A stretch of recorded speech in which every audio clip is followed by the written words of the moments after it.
एक नगरी में एक सासू बहू रहती थी। सासू जी शुक्र भगवान की बहुत ही श्रद्धा भाव से रोजाना पूजा करती थी। भगवान को ताक में बैठा रखा था।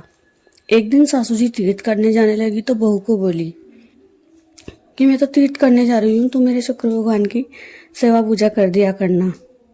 ऐसा कहकर सासू जी तो चली गई, लेकिन बहू ने पूजा नहीं की।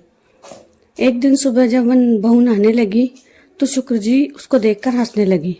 शुक्र जी को हंसते देखकर बहू पनिहारी को बोली कि ये मुझे देख देख कर हंसते हैं, तो तू इसे अपने घर ले जा।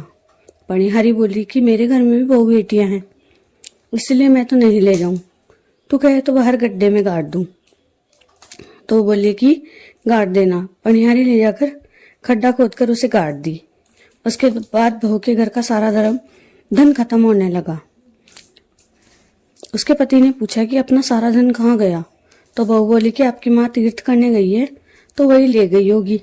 थोड़े दिन बाद उसकी माँ तीर्थ करके आ गई। तब बेटे बहू दोनों ने माँ से पूछा कि सारा धन आप कहाँ लेकर चली गई, यहाँ पर तो सबको कुछ भी नहीं बचा, सब कुछ खत्म हो गया। माँ बोली कि मुझे तो तुमने हाथ से दिया था वही लेकर गई थी, मुझे क्या पता कि कहाँ गया।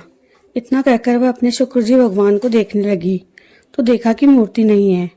बहू को पूछा तो वह बोली कि वो मुझे देख देख कर हंसती थी, तो मैंने तो पनिहारी को दे दी।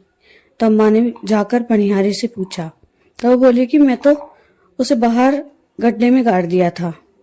तब सासू जी उससे पूछा कि कहाँ पर मूर्ति को गाड़ा था, और वहां से उसे निकाल कर ले आई और नहला धुलाकर फिर से सेवा पूजा करने लगी। बाद में उसके घर में वैसे ही धन माया हो गई।